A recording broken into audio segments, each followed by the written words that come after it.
Os humanos mapearam cada canto do globo. Exploramos selvas e desertos. 0.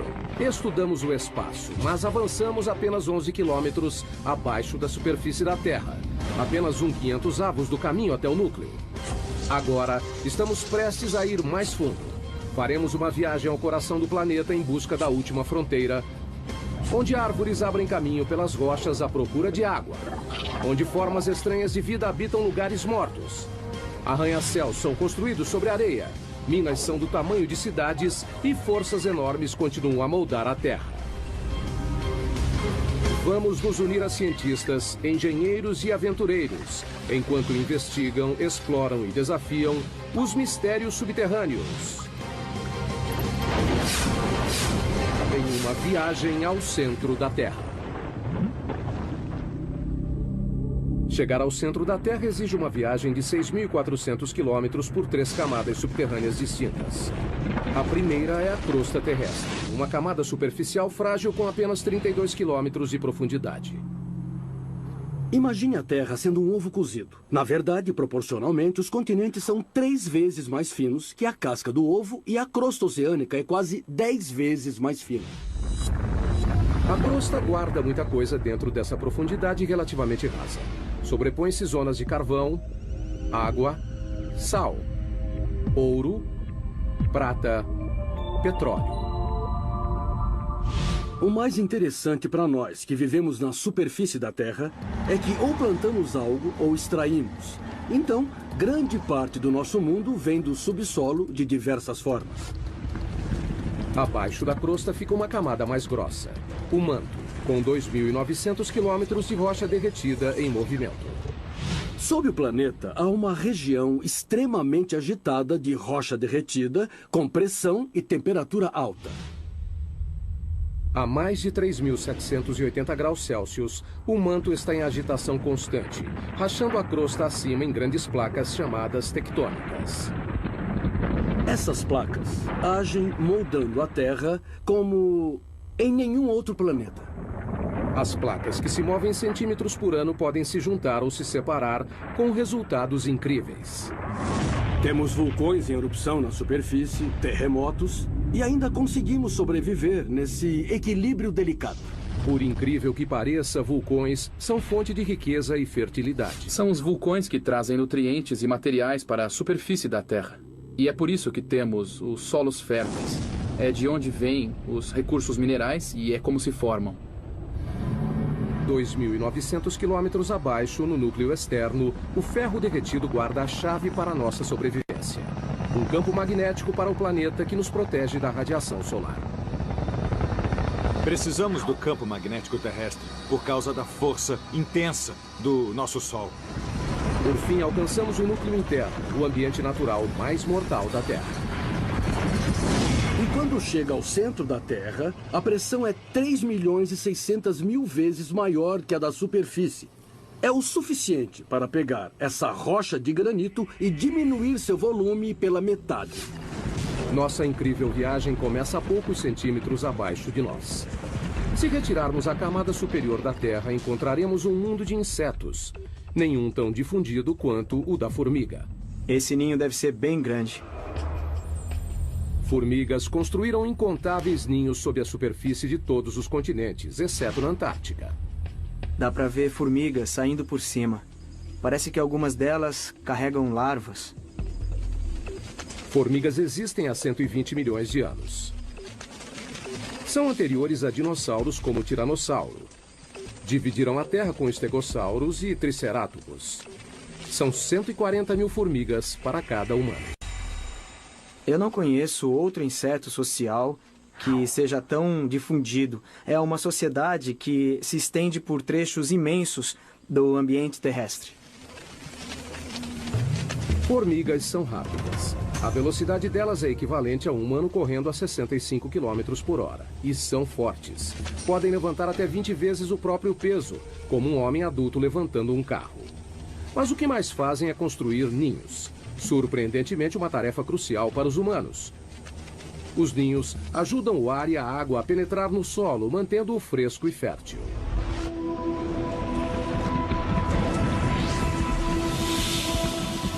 abaixo da zona das formigas, a 2 metros. Londres, Inglaterra. 2 metros abaixo dessas ruas movimentadas estão as veias e artérias que suprem as necessidades da vida moderna.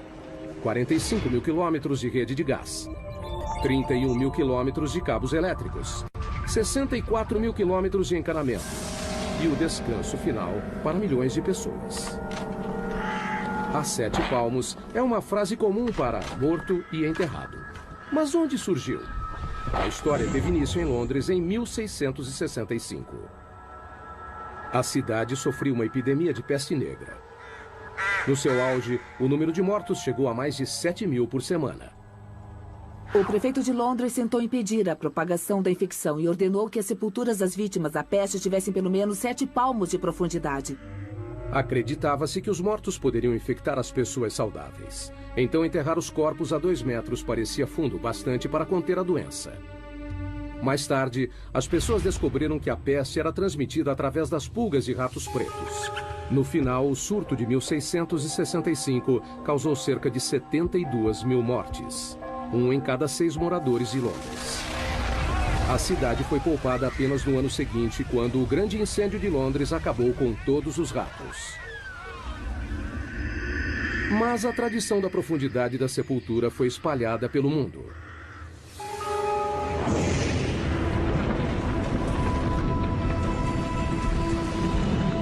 Mais a fundo, outro pequeno passo em nossa viagem ao núcleo. 5 metros abaixo. Só há uma criatura capaz de viver nessa profundidade. Esses túneis são o lar do cão da pradaria, o maior cavador do mundo. Um animal que tem um impacto surpreendente em nosso ecossistema. Os cães da pradaria adultos têm 30 centímetros e pesam cerca de 1,5 kg, mas no subterrâneo são literalmente escavadeiras. Eles empurram a terra com a mão ou chutam a terra com as patas. E a parte mais interessante é que usam a cabeça como uma britadeira. Uma toca pode ter 5 metros de profundidade e mais de 90 metros de comprimento. É maior que um campo de futebol. E também incrivelmente complexa. O projeto incorpora um sistema de condicionamento de ar sofisticado. 2 entradas de diferentes alturas criam um vácuo parcial que puxa o ar pela entrada mais baixa e empurra para fora pela mais alta. Então, a toca é um sistema bem complicado. Eu acho que não existe outro animal que tenha um sistema tão complicado. Essas pequenas criaturas têm uma importância inesperada para outros animais. Muitos outros animais dependem dos cães da pradaria para sobreviver. Por exemplo, essas tocas têm um impacto importante no modo como a água e os nutrientes circulam no ecossistema da pradaria. A grama com elas é mais nutritiva. O terreno se beneficia com a presença de cães da pradaria. A escavação traz ar para o solo e os dejetos ajudam a fertilizá-lo. No início de 1800 havia 400 milhões de cães da pradaria, mas os fazendeiros os viam como peste e atiravam ou os envenenavam. Hoje existem menos de 100 milhões. Péssima notícia para as áreas onde vivem. Eles não fazem mais parte do ecossistema da pradaria como faziam antes, há 200 anos, porque não há número suficiente para povoarem o local e terem o impacto que precisamos. Então teremos mais corujas buraqueiras, os bisões irão se alimentar, as salamandras também. Por um lado, eles não estão ameaçados, mas o ecossistema da pradaria, como deveria ser e como era há 150 anos, esse está ameaçado. A próxima parada na nossa viagem ao núcleo é a 15 metros. Aqui, em muitos lugares do mundo, formas de vida superiores desaparecem. A Terra dá lugar a rochas. Começamos a encontrar carvão. O carvão se formou há cerca de 300 milhões de anos. Foi um processo único. O clima era mais quente e úmido do que hoje. Um grande pantanal dominava as regiões equatoriais da Terra. Com a queda de árvores e apodrecimento da vegetação no solo pantanoso, sedimentos sobrepostos foram comprimidos em rochas. Hoje, o carvão gera 1/3 da eletricidade do mundo. 7 bilhões de toneladas por ano são produzidas mundialmente. As maiores minas de carvão estão na China, Rússia e Estados Unidos. Só o estado da Pensilvânia produz 1% do fornecimento mundial. 1.500 pessoas viviam na cidade de Centralia, na Pensilvânia. Era uma pequena comunidade idílica. A gente andava de uma ponta a outra e conhecia todos na cidade. Era um jeito bom de viver. Hoje é uma cidade fantasma. Tudo por causa de um terrível acidente. Em 1962, uma queima de lixo foi iniciada propositalmente em um aterro ao lado do cemitério da cidade. Eles queriam limpar o aterro e colocaram fogo lá. Ele se espalhou por uma abertura que levava aos labirintos profundos das minas, velhas minas de carvão abandonadas que passam abaixo da Centralia. Alcançando uma profundidade de 15 metros, o fogo atingiu cerca de 180 hectares, o tamanho da Baixa Manhattan. E não parou por aí. O que alimenta o fogo é o carvão antrácito, rico em carbono e de combustão lenta. Muito bem, se olhar para a orientação da rocha, do leito de rocha, vai ver que se inclina neste sentido, indicando a tendência de um vale sinclinal. E na região do carvão antrácito, a maioria do carvão é encontrada nesse vale. Queimando a 650 graus Celsius, o ponto de fusão do alumínio, o fogo consumiu o solo e a rocha até não restar mais fundações.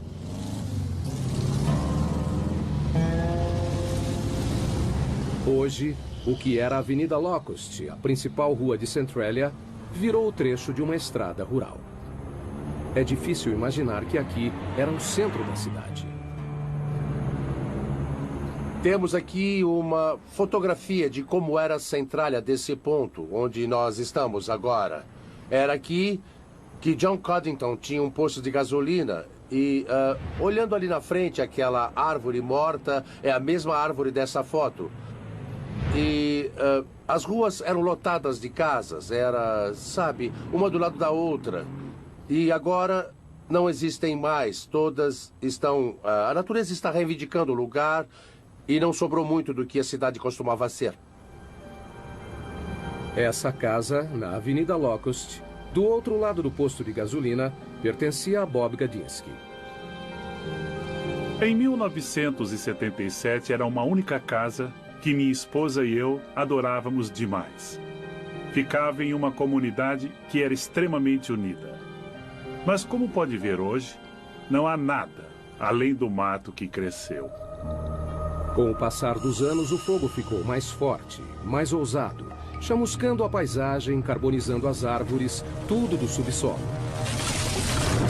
Além do calor e da fumaça, o fogo emitia gás nocivo, como ainda faz até hoje. Tem monóxido de carbono, dióxido de carbono, sulfeto de hidrogênio e dióxido de enxofre. Então não é recomendável respirar este ar por causa desses gases que estão presentes. Quando as ruas começaram a se desintegrar, o governo federal interveio. Em 1984, o Congresso financiou uma evacuação voluntária. A maioria dos cidadãos de Centralia se mudou para nunca mais voltar. Era preocupante viver em cima do desastre. A gente se sentia preso. Eu estava preocupada com a segurança das crianças, então procurei sair o mais rápido possível. O fogo subterrâneo venceu. Our journey continues, moving deeper toward the Earth's core. Giant machines bore their way through a mountain. And engineers build the world's tallest skyscraper in a pile of sand. We're taking a journey to the Earth's core.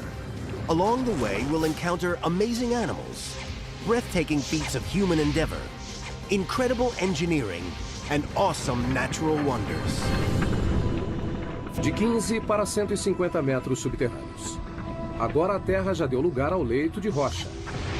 Essa é a zona de construção. A camada onde a maioria dos grandes projetos de construção do mundo toma forma. Como os metrôs.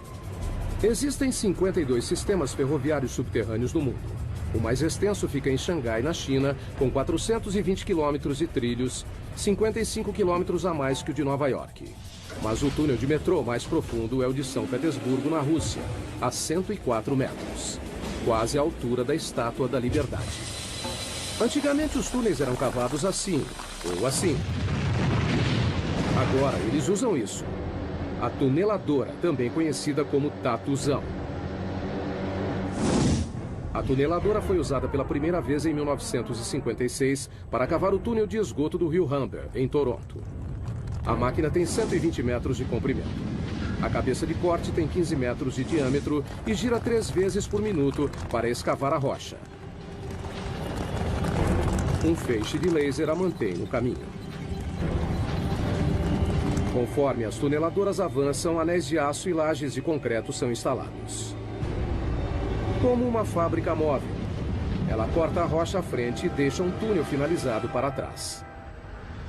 A tuneladora é o segredo por trás de alguns dos maiores túneis do mundo, como o túnel base de São Gotardo, que liga a Suíça e a Itália através da cordilheira mais alta da Europa, os Alpes. Em seu lugar mais profundo, o túnel está a 2,5 km abaixo dos picos da cordilheira. Com 58 quilômetros, é o túnel ferroviário mais comprido do mundo. A construção começou em 1996. Foram utilizadas 4 tuneladoras que perfuraram 2 túneis paralelos simultaneamente dos 2 lados, através de 24 milhões de toneladas de rocha. Demorou 14 anos, mas, em outubro de 2010, o projeto foi finalizado. Antes, os caminhões levavam 4 horas para chegar de Zurique, na Suíça, até Milão, na Itália. O túnel diminuiu o tempo de viagem em 90 minutos. O leito de rocha pode ser um empecilho para os engenheiros, que precisam atravessá-lo para construir um túnel. Mas esse mesmo leito é necessário para a base dos edifícios mais altos do mundo. Nova York, cidade dos arranha-céus mais antigos e famosos do mundo. Para manter esses prédios monstruosos em pé, engenheiros ancoraram as fundações no leito de rocha, montaram uma plataforma e construíram por cima. Na verdade, o horizonte de Manhattan espelha o leito de rocha abaixo. O método de ancoragem sustenta diversos arranha-céus, incluindo o prédio mais alto do mundo. O Burj Khalifa, em Dubai, tem 823 metros de altura, com uma fundação de 50 metros de profundidade. Mas um arranha-céu pode ser construído onde não há um leito de rocha? É um desafio que os engenheiros enfrentam na próxima parada de nossa viagem. 115 metros no subsolo, embaixo de um dos edifícios mais altos do mundo, o Petronas Towers, em Kuala Lumpur, Malásia. Incrivelmente, essas imensas torres de concreto e vidro não ficam no leito de rocha, mas sim na areia. Nunca construa casas da areia. Bom, provamos que casas podem ser feitas da areia com as técnicas de engenharia certas. A construção começou em 1996. Os 2 edifícios foram projetados com 88 andares, 460 metros de altura. Cada um pesaria em torno de 300 mil toneladas. No começo, a ideia era colocar as fundações em leito de rocha, mas análises revelaram que a rocha abaixo do local de construção se curvava acentuadamente para baixo, como um penhasco subterrâneo de quase 185 metros. Se continuassem, as torres ficariam metade sobre o topo do penhasco e metade fora. Um convite para o desastre. Se mantivéssemos a posição original, não haveria a torre desabaria. O local da construção estava em uma área confinada do centro. Não havia espaço para construir as 2 torres inteiramente no leito de rocha. Então, decidiram erguer toda a construção fora do leito de rocha. Mas isso significava fazer as fundações em uma camada de areia, através do solo macio. As fundações seriam mantidas no lugar pelo atrito, a mesma força que mantém um prego na madeira. Um prego é colocado no pedaço de madeira da mesma forma que os pilares em atrito estão colocados em toda essa zona de terra abaixo dessa torre. A equipe de construção teve trabalho. Foram colocados 104 pilares sob cada torre, com 3 metros de distância entre eles. Praticamente uma floresta de concreto e aço. Alguns pilares têm 115 metros de profundidade. Em 2011, são as fundações mais profundas de qualquer prédio do mundo. A engenharia subterrânea alcançou o impossível. 2 torres de 460 metros, construídas sobre areia. Os engenheiros usam a geologia há tempos para guiá-los em seu trabalho. Mas a geologia pode ser imprevisível. O próprio termo leito de rocha remete a algo resistente, mas não é sempre assim. Um leito de rocha pode ser bastante antigo. Essa rocha tem 1,6 bilhão de anos. Mas também é bastante vulnerável a um elemento simples: a chuva. Caindo no leito de rocha durante bilhões de anos, a chuva causa deformações e rachaduras. Essas fraturas podem ser enormes. Aqui está uma que se estende por todo o comprimento dela. A água acaba formando cavernas, de onde pode passar para grandes lagos e rios subterrâneos. Mais profundamente, encharca a rocha como uma esponja. Na verdade, também deve ter de 5 a 10 oceanos de água dentro das rochas da Terra. 99% da água doce do mundo encontra-se no subsolo. As maiores reservas estão na China, Rússia, África e Estados Unidos. O aquífero Ogallala é o maior dos Estados Unidos. Estende-se do Nebraska ao Texas, cobre 450 quilômetros quadrados, uma área do tamanho da Suécia, e chega a 150 metros de profundidade. Mas em muitos lugares do mundo, a água subterrânea está secando. Isso significa que pessoas, animais e plantas precisam ir mais fundo para conseguir o que resta. A próxima parada em nossa viagem subterrânea, a raiz mais profunda do mundo, 120 metros. Mpumalanga, África do Sul. Em uma encosta sobre as cavernas Eco fica um bosque de figueiras de 150 anos. Elas sobreviveram a um duplo desafio: crescer em rochas e sem nenhuma fonte de água aparente. Quando olha isso, parece que saiu do Senhor dos Anéis. Raízes e rochas normalmente não se misturam. Árvores geralmente crescem em solo fértil, mas o clima aqui é árido. Não há chuva durante metade do ano. As figueiras precisam de 23 litros de água por dia para sobreviver e até quebram rochas para conseguir. As raízes são geneticamente programadas para saber que a água se encontra abaixo delas. A ponta da raiz libera um tipo de lubrificante chamado mucilagem para suavizar a passagem da raiz. Conforme cresce, a raiz procura rachaduras e pontos fracos nas rochas. Figueiras contam com uma única raiz mestra para encontrar água. Essa vai bem fundo. A pergunta é: quanto? Bom, lá vamos nós, descendo para as profundezas da Terra. Quanto mais fundo, mais difícil, não é? Não é maravilhoso o que a Mãe Natureza faz? Só para procurar água? Puxa, essa raiz está meio esquiva. Tomara que a gente encontre alguma coisa mais na frente. Finalmente, Burroughs vê algo. Nossa, finalmente. A 37 metros de profundidade está o primeiro sinal de uma raiz de figueira. Demora 70 anos para a raiz chegar nessa profundidade. E quando encontra a umidade, a viagem acaba. Até o final da raiz, a profundidade é 120 metros. Estamos vendo as raízes mais profundas do mundo. Nesse momento tem água aqui. Tem água sendo bombada abaixo da minha mão até a árvore. O caminho todo até a superfície. Down through layers of rock, our journey continues. 100 feet deeper than the tree root. The pressure has climbed 220 pounds per square inch, 15 times greater than at the surface. Not the most hospitable place to spend the night, you'd think.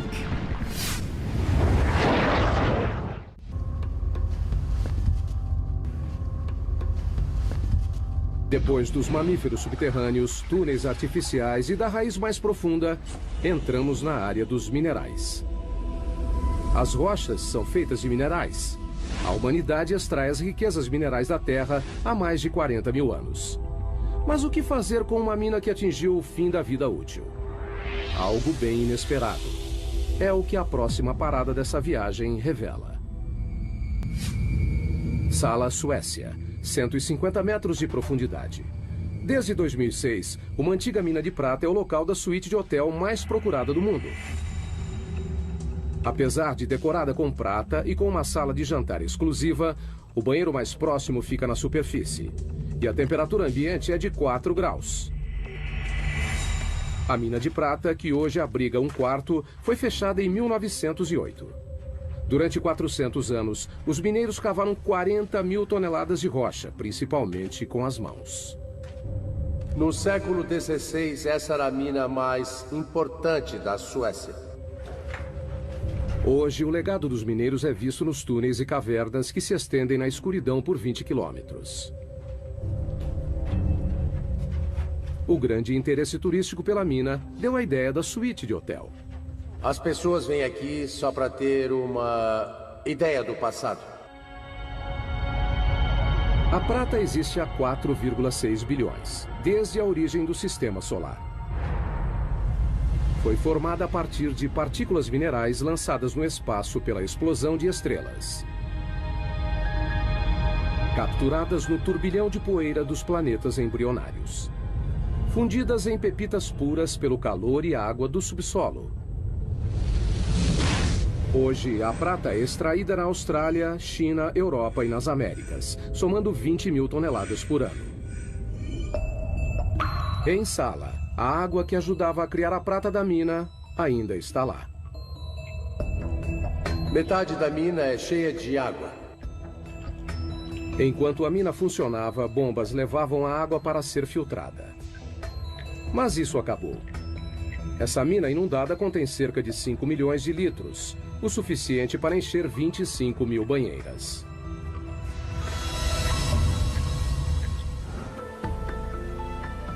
Marco e Tatja Hannistow alugaram a suíte de hotel subterrânea para comemorar o 15º aniversário de casamento. Tá certo? A ideia foi dela. Perfeito. Bom, eu queria fazer uma grande surpresa para ele. E alguma coisa especial. Vamos lá? O elevador leva 4 minutos e meio avançando 60 centímetros por segundo para chegar na suíte de 150 metros abaixo. Marco está com dúvidas. Eu tô nervoso. Ficar embaixo da terra sozinho? Não, quase sozinho. Eu vou. Olha só, o casal chegou ao seu destino. Uau!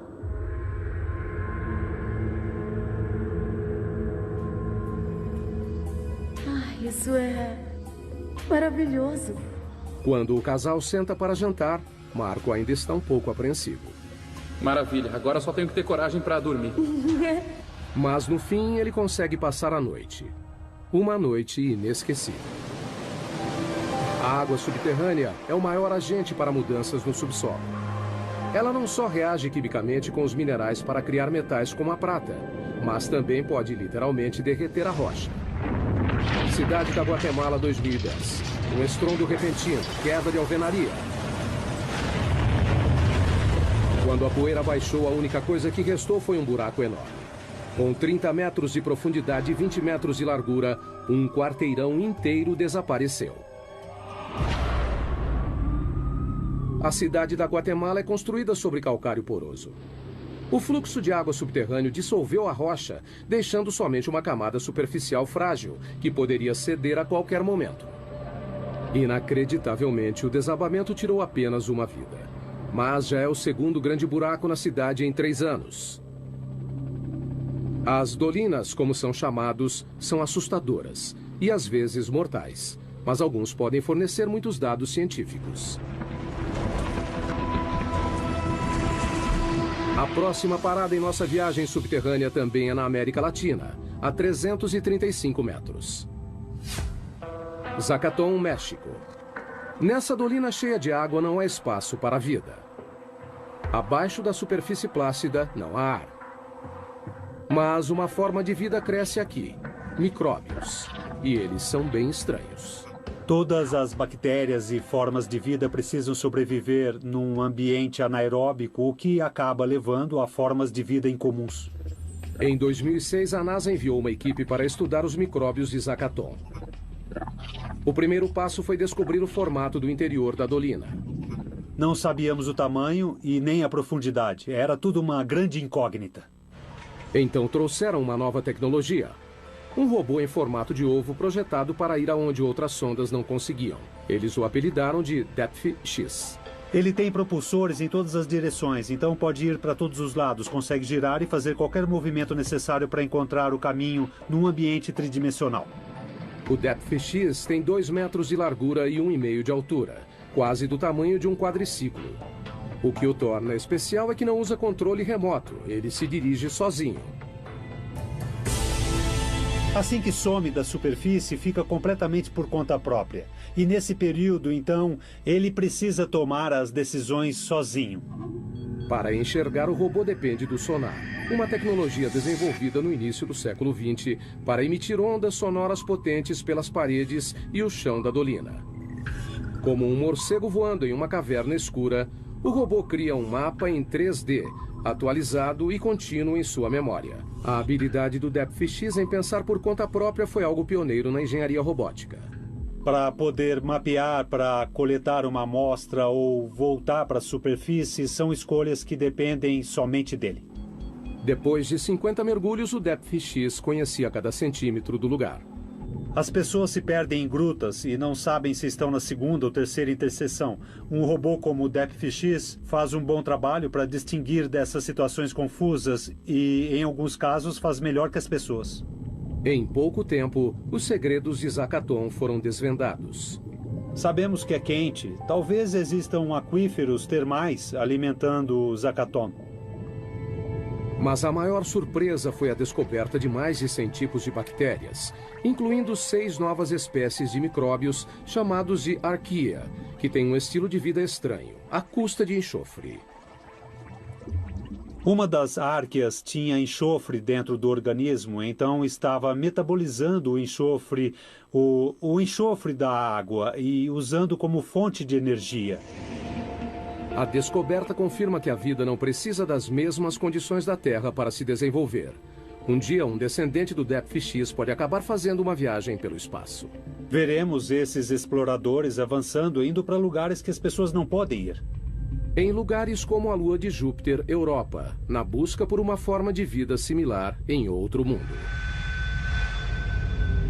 Há muitas dolinas na América Latina, principalmente no México. Só na província de Yucatán há mais de 3.000 delas. Algumas contêm água, outras não. Mas nenhuma delas pode ser comparada à nossa próxima parada da viagem.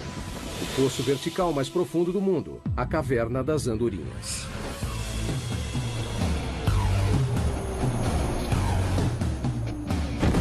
Para alguns paraquedistas, essa gruta representa um desafio único. Você vai para a beirada e olha para baixo. E quando você pula, sente a corrente de ar. –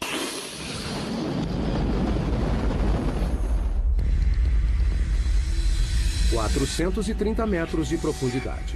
40 metros de diâmetro no topo, que se abre para 2 hectares no fundo. O poço tem as mesmas dimensões do Empire State. A Caverna das Andorinhas recebe esse nome por causa das aves que fazem ninhos em suas paredes superiores. Milhões delas saem ao amanhecer e voltam ao anoitecer. Mas o que é fácil para os pássaros é difícil para um paraquedas. A posição e a noção de tempo são tudo. No subterrâneo, os paraquedistas correm o risco de ficar desorientados. Quando salta para o subterrâneo, as paredes te cercam. Vai encarar uma parede o tempo todo. O paraquedista tem 6 segundos e meio para puxar a corda. Se demorar mais, não haverá tempo do paraquedas abrir. A queda é de 37 metros por segundo. Acertar o chão nessa velocidade é como bater o carro contra uma parede de tijolos a 130 km por hora. Mas e para voltar à superfície? Nós prendemos em uma corda de resgate amarrada a uma manivela e podemos subir 2 paraquedistas em 10 minutos. Daí repetimos tudo. On our next stop on the journey, we're going 1,800 feet underground to mine a mineral that no one can live without. Seguindo indo em direção ao centro da Terra. Estamos em busca de minerais. Nossa próxima parada, a maior mina de sal do mundo em Ontário, Canadá. A mina Sifto, a 550 metros. O sal é uma espécie de rocha composta de sódio e cloro. É tudo o que restou do oceano que uma vez cobriu a Terra. Por causa das mudanças climáticas, ele evaporou. Um adulto normal precisa consumir uma colher de chá por dia ou corre o risco de ficar doente, em coma e até morrer. Então, não é surpresa que as primeiras minas de sal tiveram início há mais de 14 mil anos, onde hoje é a Áustria. Em todo o mundo, mineiros extraem 260 milhões de toneladas por ano. As maiores jazidas estão na China, Rússia e Canadá. A mina Sifto foi aberta em 1959 e fica a 530 metros abaixo da cidade de Goderich, em Ontário, e se estende por baixo do lago Huron. A maioria das minas consiste em túneis pequenos sustentados por vigas e pilares chamados de escoras. Sifto parece mais uma cidade subterrânea. Suas vastas cavernas cobrem mais de 7 quilômetros quadrados, quase o tamanho do centro de Manhattan. Tem até suas próprias lojas e escritórios. O teto baixo diz aos mineiros que estão próximos do alvo, onde estas serras enormes entram em ação. Nós escavamos túneis com 4 metros de altura e 20 de comprimento. As lâminas de 3 metros cortam as rochas enquanto giram 1.500 vezes por minuto. O ar fica denso com a poeira. O barulho é ensurdecedor, mas está prestes a aumentar ainda mais. Eles vão perfurar e explodiremos o local de 18 metros de largura por 18 de altura. São cavernas enormes.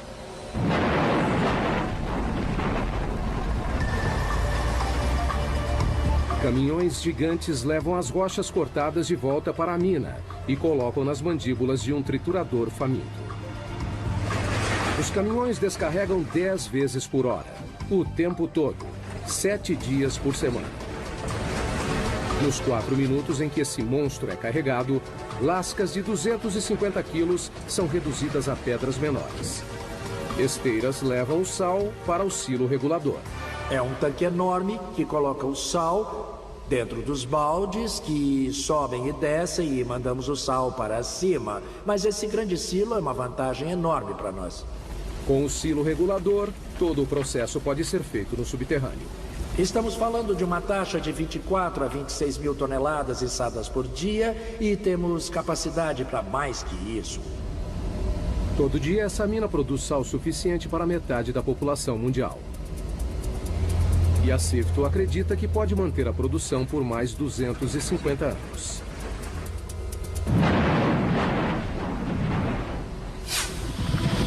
Nossa próxima história nos leva a 180 metros abaixo da mina Sifto. Uma outra mina de sal em Sondershausen, Alemanha. Essa mina recebe um evento atlético diferente.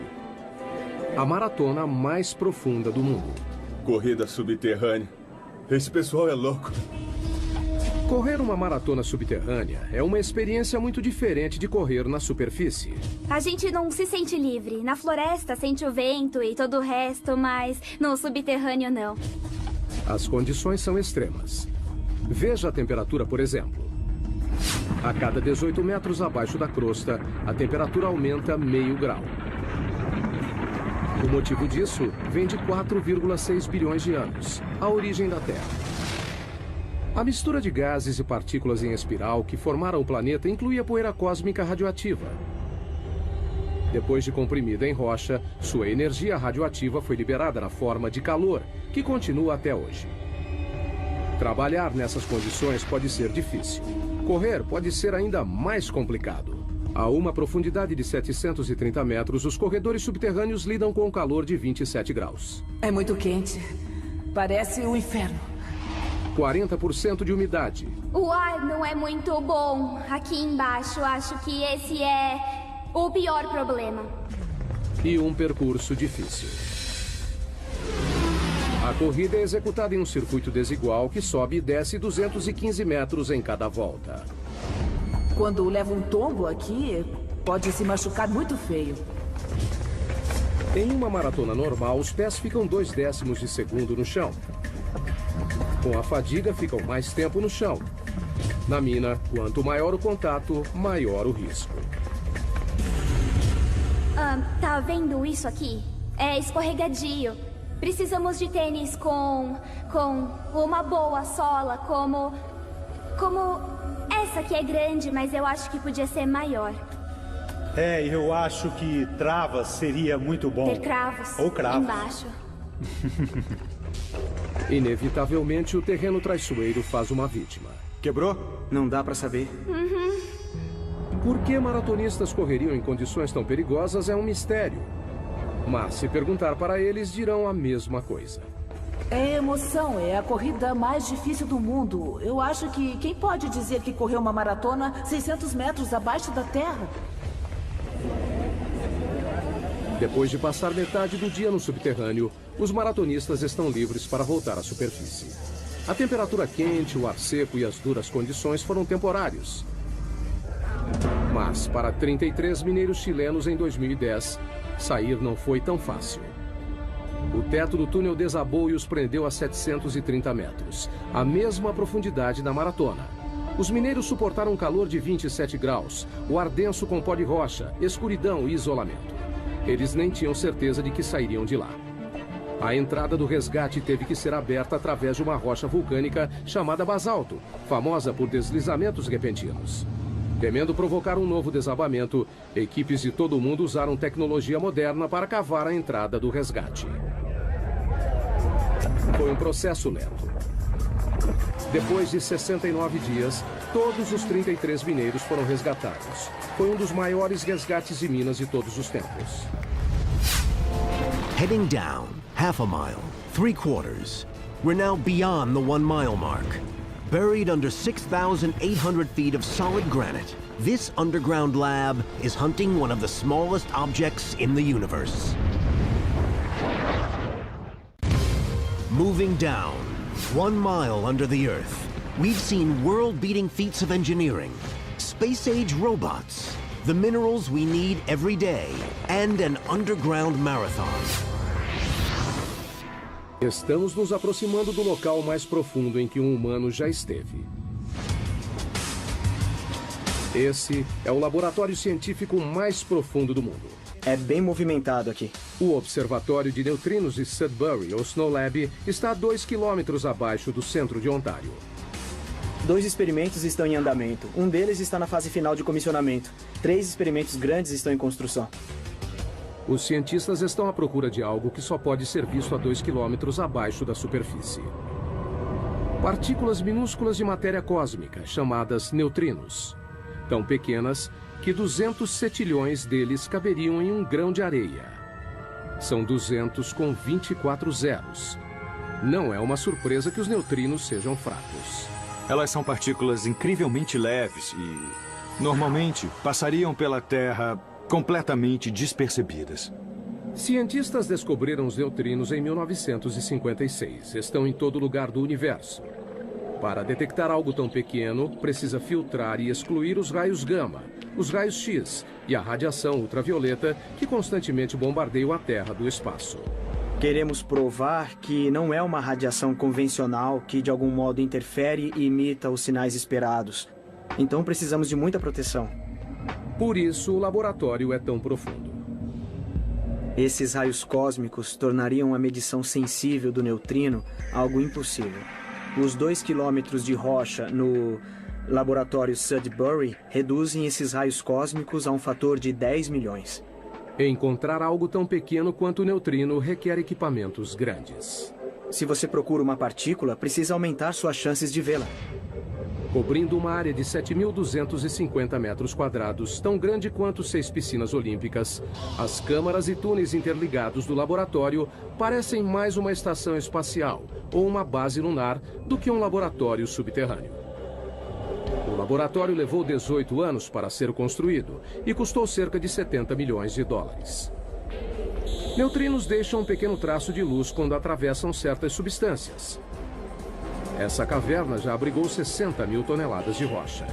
Agora, abriga uma esfera de 12 metros, que comporta 760 litros do líquido conhecido como água pesada, uma forma natural de H2O mais sensível aos neutrinos devido ao seu grande peso molecular.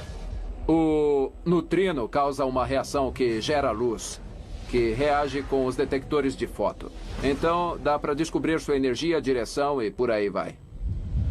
Nessa profundidade é difícil transitar pelo laboratório. O elevador desce a 640 metros por minuto. Depois tem 1,5 km de caminhada. A temperatura ambiente é de 27 graus. É quente por causa da pressão nessa profundidade. Ao redor deles, a rocha está sendo espremida a mais de 544 atms, mais de 500 vezes a pressão atmosférica na superfície. Quando fizeram o laboratório, enfrentaram um desafio: criar um ambiente subterrâneo puro.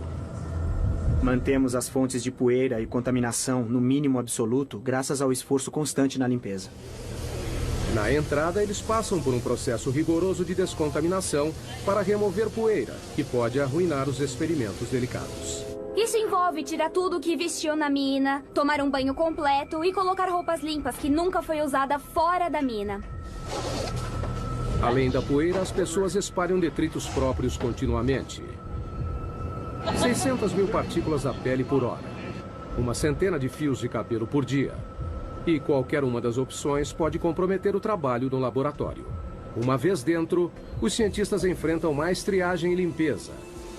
Até o esgoto do laboratório é limpo.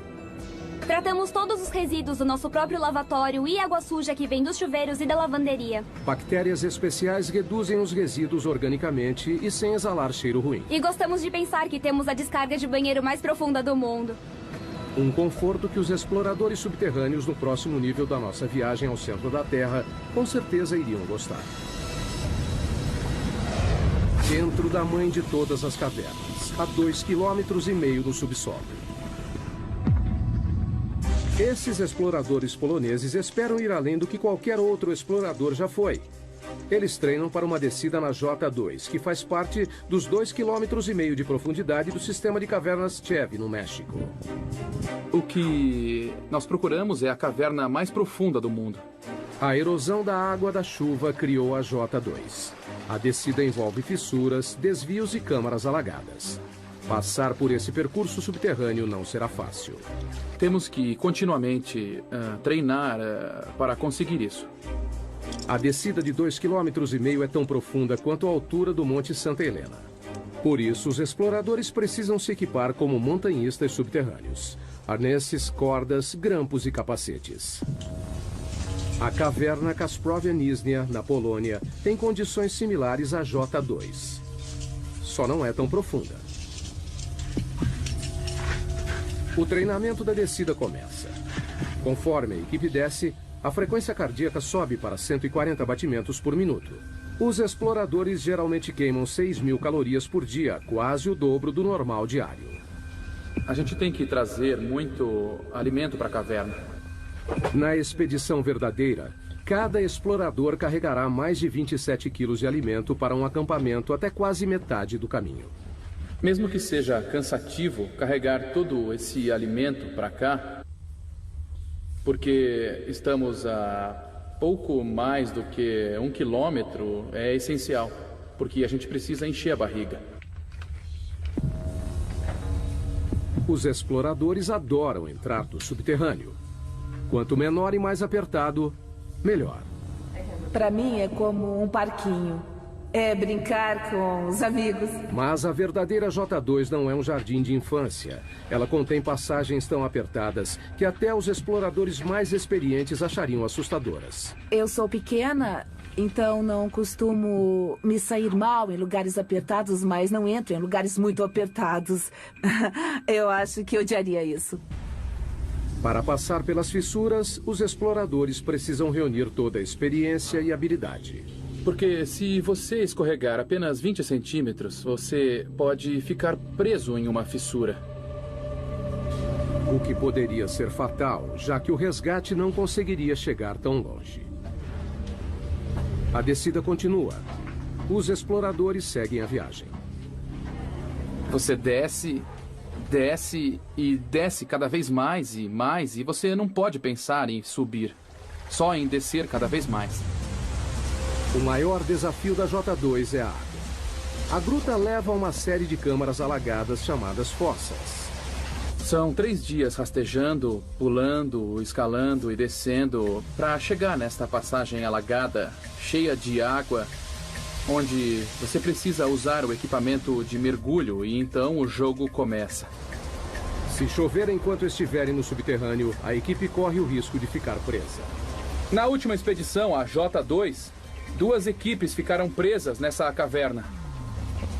Mas com o avanço do treinamento, uma volta para o México é uma perspectiva que ainda deseja. Nossa equipe era de 6 pessoas, nós descobrimos a entrada, então sinto como se fosse nossa caverna. A essa profundidade há ar e água, mas não há luz do sol. Por isso, os exploradores não costumam encontrar muita vida. Então, cientistas que procuram pistas sobre a origem da vida na Terra devem ir mais além. No fundo do mar. Aonde quer que vá, no fundo do oceano, vai encontrar água que carrega vida microbiana. No litoral de Vancouver, na Colômbia Britânica, o submergível Alvin faz o mergulho. Pensamos nos estudos como nossas missões da Apollo. Alvin é um mini submarino de águas profundas de 16 toneladas e 7 metros de comprimento. Ele leva uma equipe de 3 pessoas a 2,5 km de profundidade na busca por micróbios gerados do interior da Terra. Os micróbios não se parecem com nada da superfície. 75%, no mínimo, do conteúdo genético dessas vidas nós não conseguimos reconhecer. É isso que o Alvin procura. Água quente saindo debaixo do leito do mar, que é rica em micróbios. Estamos começando a entender que eles existem, só não entendemos direito exatamente como. Essas aberturas podem atingir temperaturas de 400 graus Celsius. São resultado do movimento das placas tectônicas. O litoral de Vancouver fica sobre a placa Juan de la Fuca, uma das mais de 12 placas que estão em constante movimento. Quando as bordas das placas se afastam, criam fissuras gigantes no leito do oceano. A água é sugada, aquecida no subsolo e então liberada por aberturas no fundo do oceano em um ciclo contínuo, trazendo os micróbios com ela. A equipe de Katrina não faz ideia de até onde existe vida dentro da crosta. Essa é uma das coisas mais surpreendentes. Não sabemos até onde há vida.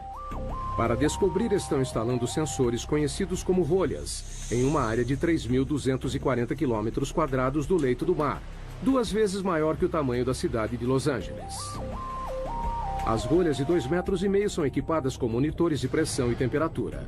Foram colocadas em posição 460 metros abaixo do leito do mar, num total de 3.200 metros da superfície. O objetivo é rastrear o caminho da água quente dentro da crosta terrestre. Temos que entender o fluxo da água, quais os tipos de micróbios que existem lá. É só seguir a água que encontrarão micróbios. The next stop on our journey to the Earth's core, 7 miles down, we join an exclusive club. The 2 men who managed to set a depth record that's never been beaten. Our journey to the Earth's core continues. We're on a quest to reveal how modern life depends on the mysterious underground forces that shape our planet. As riquezas minerais do planeta regem a maior parte da economia mundial. Quanto mais raro, mais os mineiros cavarão para encontrá-lo. Tautona, África do Sul. Viajando a 16 metros por segundo, os mineiros levam 1 hora para descer os 3.000 metros até o fundo da mina mais profunda do mundo. A missão: achar ouro. O ouro é formado a partir da poeira cósmica, de um modo parecido com a prata, só que é mais raro. Menos de 200 toneladas foram extraídas desde o início dos registros históricos. A produção da Tautona, de 12,5 toneladas por ano, fornece metade da oferta mundial de ouro. Assim que o elevador abre, um sopro de vento quente recebe os mineiros. A essa profundidade, a temperatura ambiente é de 54 graus Celsius, mais quente que um dia de verão no Vale da Morte. Um sistema de ar-condicionado enorme abaixa para 28 graus. Ainda quente, mas suportável. Enquanto os 5.600 mineiros que trabalham aqui suam a camisa nas galerias e túneis, também precisam ficar de olho no teto. Nessa profundidade, qualquer tremor pode provocar um pequeno terremoto subterrâneo. A queda de rochas mata diversos trabalhadores todo ano.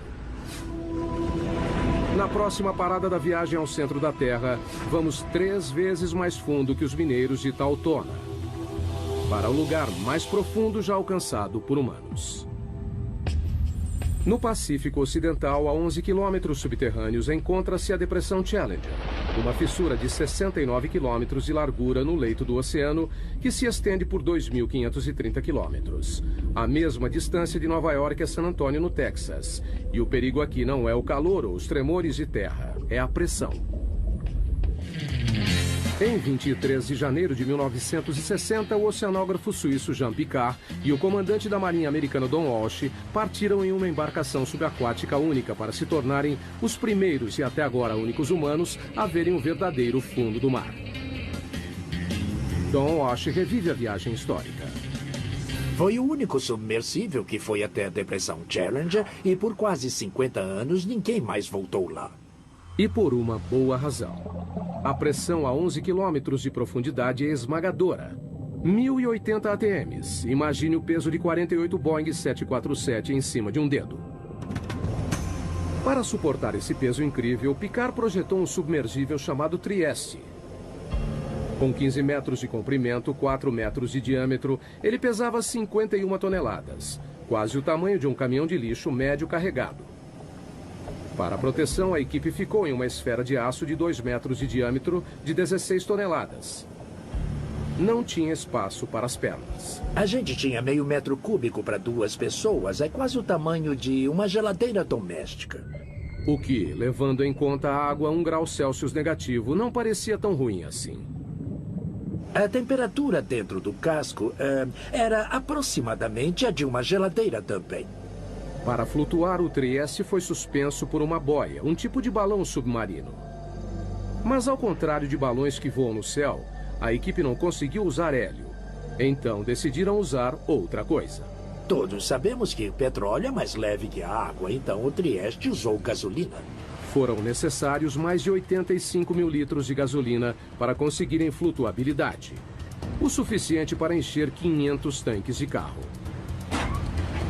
8 da manhã, hora da ação. A descida começa.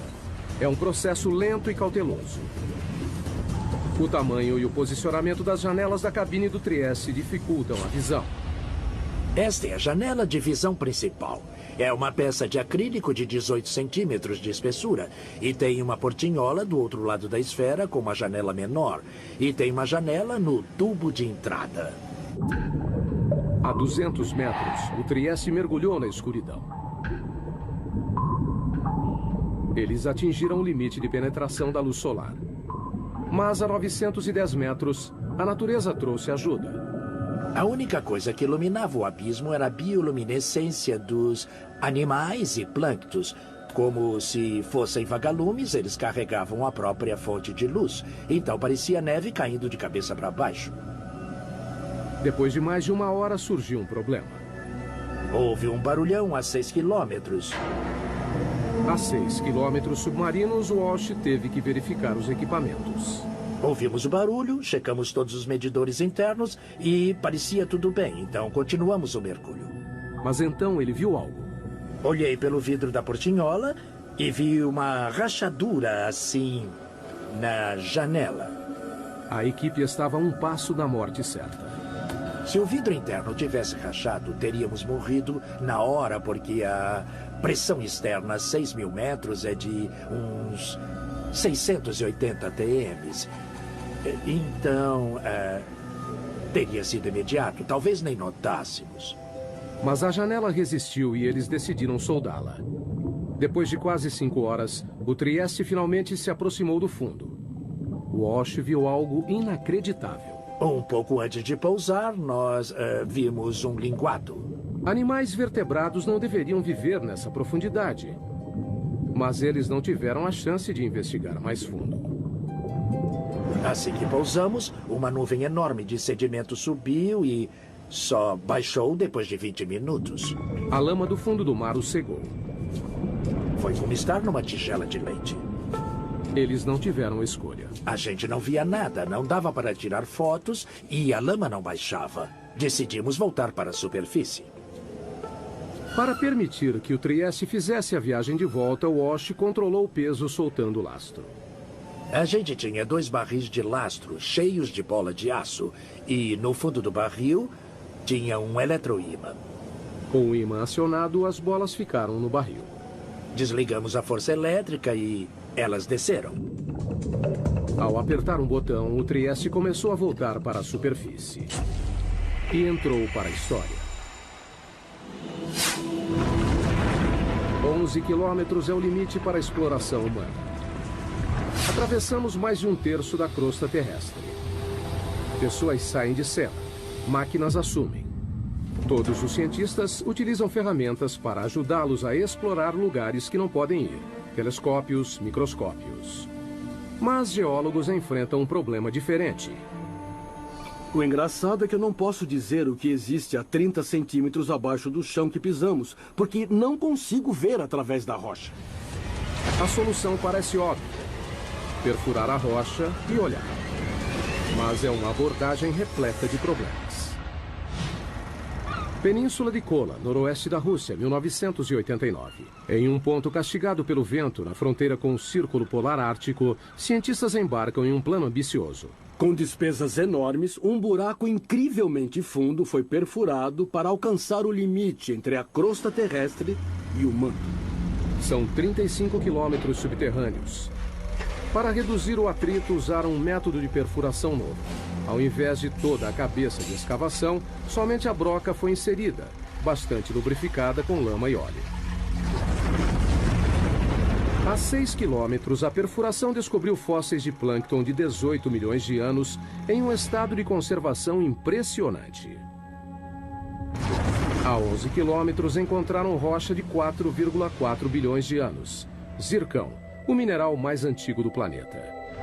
Mas com o aumento da temperatura a cada metro, nos 12 quilômetros, ela chegou a 300 graus Celsius. A perfuração parou de repente. A temperatura aumenta muito rápido conforme avança para o interior do planeta. Com a profundidade dos buracos, a broca de metal não aguenta e então começa a se derreter. Pelos próximos 14 anos, houve tentativas de retomar a perfuração, mas todas fracassaram. Não temos equipamentos nem materiais que suportem a temperatura e pressão que existem a dezenas de quilômetros subterrâneos. O poço superprofundo foi abandonado em 2003. Então, se não conseguem perfurar, o que os geólogos fazem? Usam os ouvidos. Não vemos o que há dentro do planeta, ouvimos o que há dentro do planeta. Sismógrafos, como são conhecidos, são leitores que monitoram os sons dos movimentos das rochas no subsolo. Eles literalmente ouvem os terremotos. Há terremotos de magnitude 6 ou maior a cada 3 dias em média. E isso faz o mundo se modelar. As vibrações mudam de acordo com a densidade da rocha. Dados que geólogos podem ler. Conseguimos fazer imagens tridimensionais do que forma o planeta inteiro, monitorando milhares de terremotos com milhares de sismógrafos durante muitos anos. But seismometers have limits too. They cannot always reveal exactly what's inside the different layers of rock. And in the hunt for oil, that can be dangerous. We've come a third of the way through the Earth's crust on our journey to the core. We've climbed caves and dug through mines, encountered strange life forms, and reached the depth limit of human exploration. Pessoas ao redor do mundo dependem dos recursos sob nossos pés. A próxima parada em nossa jornada ao centro da Terra, o campo de petróleo mais profundo dos Estados Unidos, 11 quilômetros abaixo do Golfo do México. Há mais de 6.000 plataformas de petróleo no litoral do Texas e Louisiana, com capacidade de suprir 25% do petróleo dos Estados Unidos. Mas não é fácil de obter. É preciso atravessar 1,5 km de mar e depois mais 9,5 de pedra. Como fica mais difícil de achar petróleo e gás, avançamos mais e mais para águas fundas e fazemos buracos mais profundos. A perfuração em águas profundas está passando por uma revolução nos litorais do Egito, África Ocidental, Brasil e no Golfo. É maravilhoso termos a tecnologia para avançar tão profundamente. Mas a tecnologia tem suas limitações. Na primavera de 2010, uma plataforma chamada Deepwater Horizon perfurava um poço relativamente raso a 7 quilômetros no campo de Macondo, cerca de 80 quilômetros da costa da Louisiana. 20 de abril, 22 horas. A plataforma foi abalada por uma explosão. A bola de fogo foi vista a 56 quilômetros de distância. 11 funcionários morreram, 17 ficaram feridos. 1,5 km abaixo, no leito do oceano, a ruptura do poço liberou até 60 barris de petróleo por dia. Um barril tem 180 litros.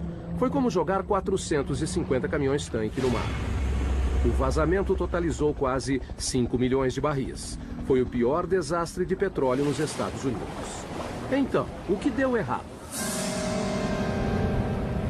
A Deepwater Horizon já tinha perfurado 11 quilômetros no fundo do campo de petróleo do Golfo no outono anterior, em um local diferente. Em comparação, perfurar em Macondo seria fácil. Mas as aparências podem enganar. O Golfo é um dos lugares mais difíceis de perfurar. O relevo costeiro cai em mais de 1,5 km de cumes íngremes e vales, com desfiladeiros e vulcões ativos de até 150 metros. A geologia é bem complicada. O petróleo sob o leito irregular do fundo do mar está abaixo de uma camada de rocha de 35 milhões de anos, com 245 metros de espessura, preso sob uma pressão enorme, mais de 1.100 vezes a da superfície. E tem também o peso das rochas, sobrepostas, pressionando, que faz a pressão do fundo do poço aumentar incrivelmente. Além da pressão, os perfuradores de petróleo podem encontrar perigosos bolsões de gás metano congelado, conhecido como hidrato. Se acidentalmente perfurar isso, pode ser um problema. Aquecido pelo atrito da broca, o metano explode o poço, liberando uma quantidade enorme de petróleo. Muitos pesquisadores associam a tragédia do Deepwater Horizon a um bolsão de metano congelado. A tecnologia de escaneamento convencional nem sempre pode detectá-los, e isso é um desafio para a exploração do petróleo. E ninguém sabe a quantidade existente porque é muito difícil conseguir uma imagem sísmica. Agora, os exploradores estão usando uma nova geração de sensores de fundo do mar para ajudá-los a detectar o gás congelado antes de se tornar uma ameaça. Literalmente, nós o descemos pela lateral do navio e ele afunda até o leito do oceano, usando uma âncora de concreto pesada, e fica lá por vários dias ou até vários meses. Ao contrário do sismógrafo padrão, esse sensor não mede as ondas sonoras geradas pelo movimento tectônico da Terra. Ao invés disso, detecta eletricidade. Medimos as propriedades eletromagnéticas do leito do mar, a condutividade elétrica. A eletricidade vem do campo magnético da Terra. Quando encontra a radiação do Sol na atmosfera superior, gera uma corrente mundial dentro da crosta, que alcança o núcleo externo da Terra. Mas ela é fraca. Medimos menos de 1 nanovolt no fundo do oceano. Os sinais que nos interessam são pequenos. A corrente passa por diferentes rochas dependendo da facilidade com que conduzem ou resistem à eletricidade. Ao medir essa corrente, os sensores fornecem uma imagem mais detalhada do que há na rocha, fazendo a distinção entre um bom condutor, como a água, e um mau condutor, como o petróleo. O que é bom porque gastar 100 milhões de dólares perfurando um poço de água salgada é perda de tempo. Como o petróleo, o hidrato de metano também tem baixa condutividade, mas existe a pouca profundidade abaixo do leito do mar. Para encontrá-lo, é preciso dar um choque na Terra. E é isso que esse instrumento que está na minha frente vai fazer. Eles o chamam de SUSY. da sigla em inglês para Instrumento Aquático de Energia Elétrica. Ele usa uma fonte de 2.000 volts com corrente de até 500 amperes. Um mini-raio, 5 milhões de vezes mais forte que a dose necessária para matar um ser humano. Nós descemos com um cabo de reboque atrás dos navios de pesquisa, muito próximo do leito do mar. Alimentamos com energia e ele gera uma corrente elétrica que é injetada na água por uma antena. E então eles medem o resultado. Uma leitura superficial que mostra uma rocha resistente à eletricidade pode significar que ela contém bolsões de hidrato. Só o tempo poderá dizer se o escaneamento eletromagnético ajudará a reduzir os riscos de explosões em campos de petróleo submersos. Enquanto isso, a técnica está sendo cada vez mais usada por cientistas. É como examinar uma panela de sopa fervendo e ver tudo o que está acontecendo. E revela muitas coisas sobre o movimento das rochas no interior da Terra. Com as imagens de alta resolução dos sismógrafos, podemos perceber pequenos detalhes do que acontece no interior do planeta, coisa que realmente não era possível durante muitos anos. Moving further down, 10 miles, 20 miles toward the bottom of the crust. Tectonic plates are on the move, triggering deadly earthquakes. While molten rock held rigid by pressure pushes at every crack and fissure, waiting for a chance to explode to the surface. Estamos quase na metade do caminho pela crosta. Cerca de 5 quilômetros mais fundo do que qualquer ser humano já foi.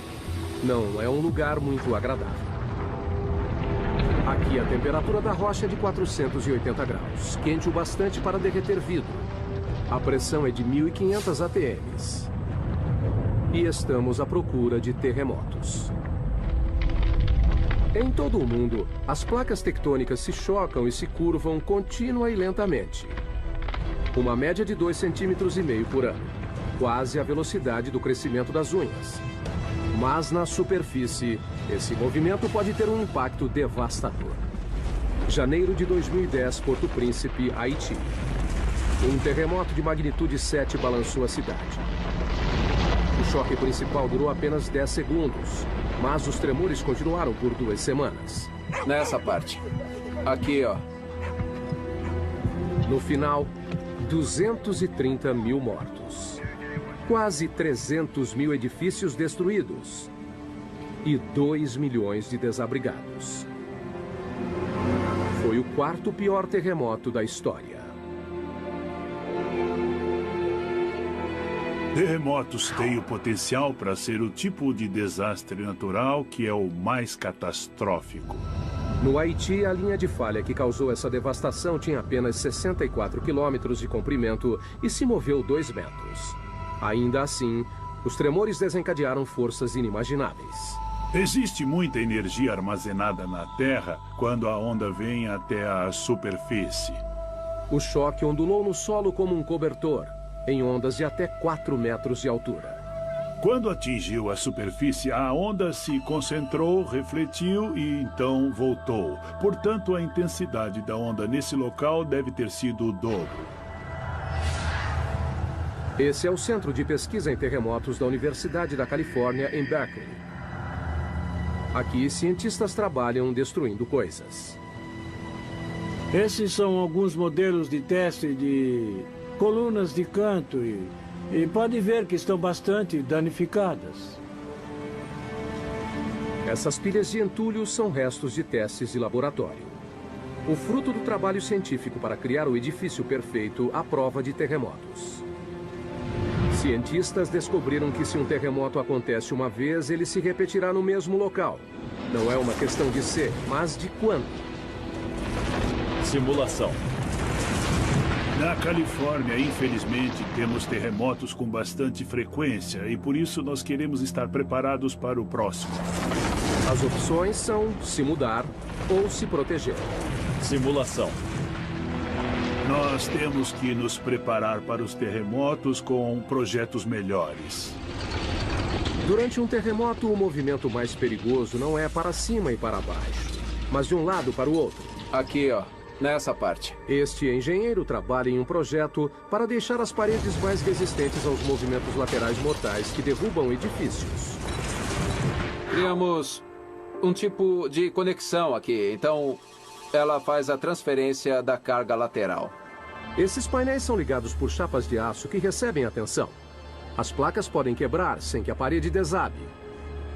Os painéis são uma mistura de concreto e fibras de aço para os tornarem mais flexíveis e menos quebradiços. Foram projetados para serem danificados. A equipe de Berkeley usa uma variedade de equipamentos para submeter novos projetos a lentos processos de destruição. Este enorme bloco de concreto tem 8 metros de comprimento e 7,5 de altura. Pesa 300 toneladas. Há muita energia latente presa em toda essa estrutura. Quando esses 4 cilindros hidráulicos empurram o bloco, eles transferem a energia para as estruturas em teste. Nesse caso, as estruturas são as colunas e vigas semelhantes à de um arranha-céu. Ninguém sabe qual será o resultado. É a primeira vez que testamos algo desse tipo. O objetivo é levar tudo ao limite. O edifício é empurrado em uma direção e as vigas são giradas contra as colunas. O aço curvou, mas a estrutura sobreviveu. Um começo promissor para esse projeto. Mas a única maneira de ter certeza que a estrutura se manterá durante um terremoto é fazer um acontecer. Essa é uma mesa vibratória. A mesa vibratória nos dá a possibilidade de provocarmos um terremoto. Como o nome sugere, as mesas vibratórias atingem réplicas de prédios com tremores em escala real. Assim, nós podemos simular 6 tipos de movimento. A mesa pode balançar para frente e para trás, inclinar, ir para cima e para baixo, para os lados, para representar o que aconteceria em um terremoto. O objetivo não é analisar por que os prédios caem, mas por que continuam em pé. Uma das coisas que queremos ser capazes de fazer é prever quando uma estrutura desabará completamente ou desabará parcialmente. Os terremotos já mataram milhões.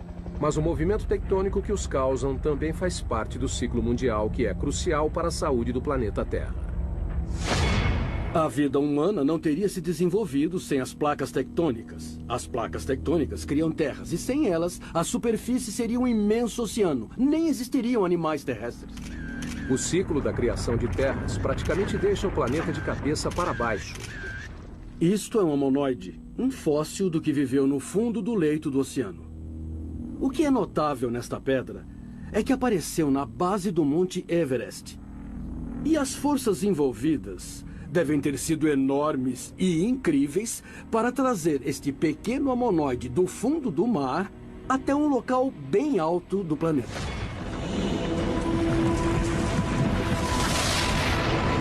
E a fonte dessas forças estão mais abaixo das placas tectônicas. É a próxima parada da nossa jornada ao centro. 35 quilômetros abaixo está o manto.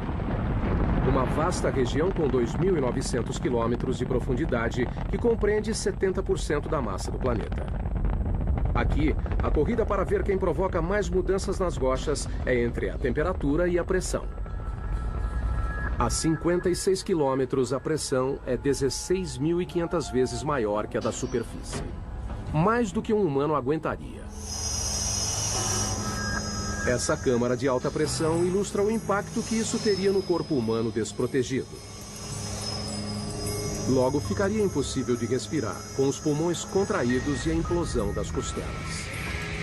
Com mais 3 quilômetros a 59 de profundidade, a pressão reduziria nossos ossos a pó.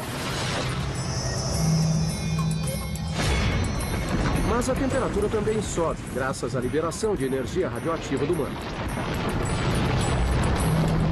O calor de 980 graus é capaz de amaciar as rochas. Elas começam a se transformar em magma. Magma é o que acontece quando a rocha atinge a temperatura de fusão e vai do estado sólido para o líquido. Ela pode atravessar grandes distâncias de terreno quando é expelida para a superfície da Terra. Enquanto percorre a superfície, o magma se mistura com uma série de substâncias que o tornam ainda mais volátil. Magma é a combinação fascinante de rocha derretida e gases dissolvidos, como água e dióxido de carbono. Logo abaixo da superfície, o magma se acumula em lacunas e vácuos nas rochas, que os cientistas chamam de câmaras. A câmara mais profunda detectada até hoje fica 33 quilômetros abaixo de Oahu, Havaí. A maioria tem menos de 10 quilômetros. As câmaras lentamente se enchem de magma. Com o aumento da pressão no subterrâneo, o magma é forçado em direção à superfície. Uma hora o ponto de ruptura é atingido. O resultado, erupção vulcânica.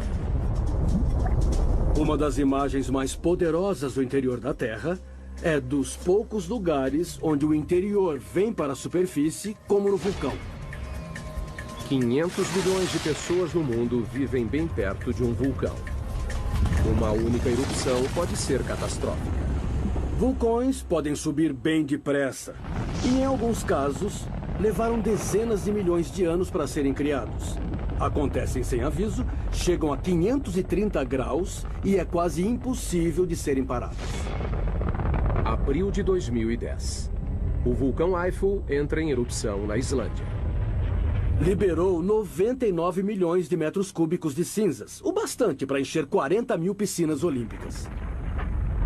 Uma nuvem de cinzas de 9 quilômetros foi para o ar. Espalhou-se por mais de 1.800.000 quilômetros quadrados. Maior que a área do Alasca.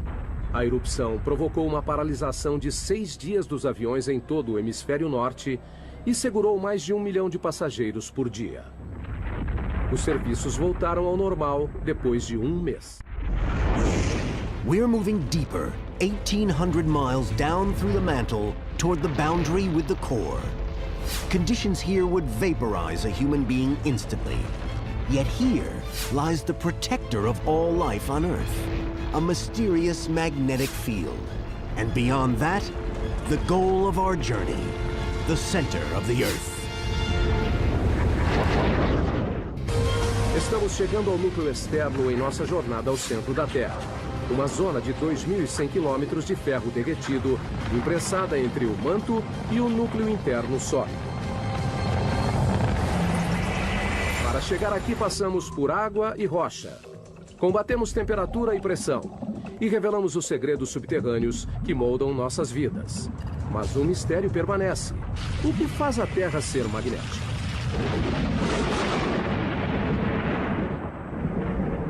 O campo magnético da Terra se estende por 72 mil quilômetros no espaço. Ele protege o planeta da força total da radiação solar. Um único brilho solar de 2 horas libera 10 bilhões de toneladas de partículas radioativas. Energia suficiente para abastecer os Estados Unidos por 10 mil anos ou evaporar nossa atmosfera. Sem o campo magnético para bloqueá-las, as partículas solares acabariam com a vida na Terra. Precisamos do campo magnético da Terra por causa da força intensa do nosso Sol.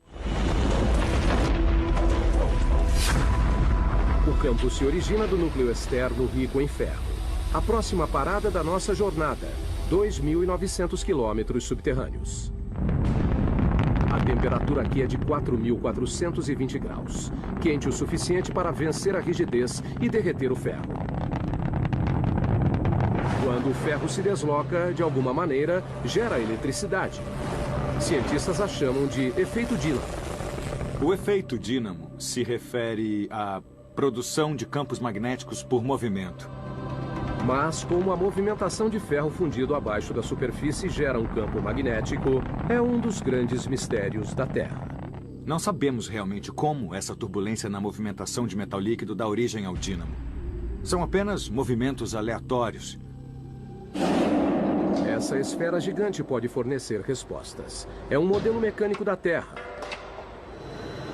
Parte de um experimento da Universidade de Maryland que tenta descobrir por que a Terra é magnética.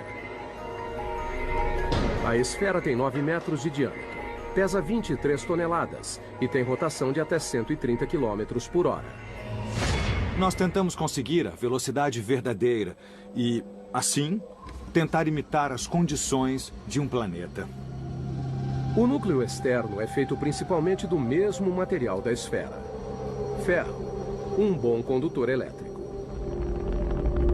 O núcleo interno é magneticamente fraco. Ninguém sabe por quê. Mas, como um dínamo gigante, o movimento em torno dele cria um campo magnético. Claro que Lathrop não pode reproduzir as condições reais do núcleo externo. Não podemos chegar ao centro, então não dá para ver como acontece diretamente. Mas ele acredita que pode chegar perto. Para obter os resultados, ele precisa encher a esfera com 3.217 litros de um líquido. Até agora, só usou água.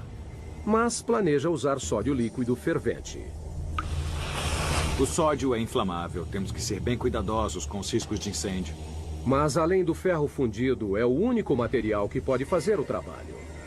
O sódio tem a vantagem de fundir a uma temperatura relativamente baixa e é um excelente condutor comparado ao ferro líquido. A esfera é o mais novo de uma série de experimentos. Começamos a construir experimentos do tamanho da mão, depois de uma bola de basquete, depois, sei lá, bolas de ginástica. Esse foi o maior até hoje. Mas até agora, assim como o campo magnético da Terra, o resultado do experimento ainda é uma incógnita. Nenhum dos experimentos anteriores geraram o próprio campo magnético, mas temos todos os ingredientes necessários para conseguir o dínamo.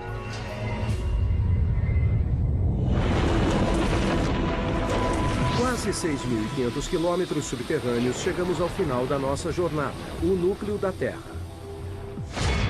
Uma massa de ferro com 2.400 quilômetros de diâmetro, com uma área de superfície um pouco maior que a América do Sul. A temperatura aqui é igual à da superfície do Sol. Mas o peso de todo o planeta apoiado nele mantém o ferro rígido. A pressão é muito intensa. É mais que 3,5 milhões de vezes maior que na superfície. A mesma convicção que ajuda a gerar magnetismo também empurra o calor para a superfície no processo de resfriamento do núcleo. Quando a temperatura cai, o núcleo solidifica lentamente. Um dia, não haverá mais rocha derretida para criar o campo magnético. Mas o Sol já terá se extinguido, acabando com a Terra antes desse dia chegar. Enquanto isso, o calor do núcleo ajuda a impulsionar o lento ciclo do manto, que renova a superfície, alimenta a química de nossa riqueza mineral e gera o campo magnético que nos protege do universo hostil. As chances de se encontrar outro planeta como a Terra são realmente mínimas. Descemos quase 6.500 quilômetros para o fim da nossa jornada. Vimos túneis que atravessam montanhas e minas do tamanho de cidades. Passamos por fogo e inundação, terremotos, vulcões, pressão esmagadora. E descobrimos o segredo mais profundo da Terra. É o que acontece no subterrâneo que mantém o planeta vivo.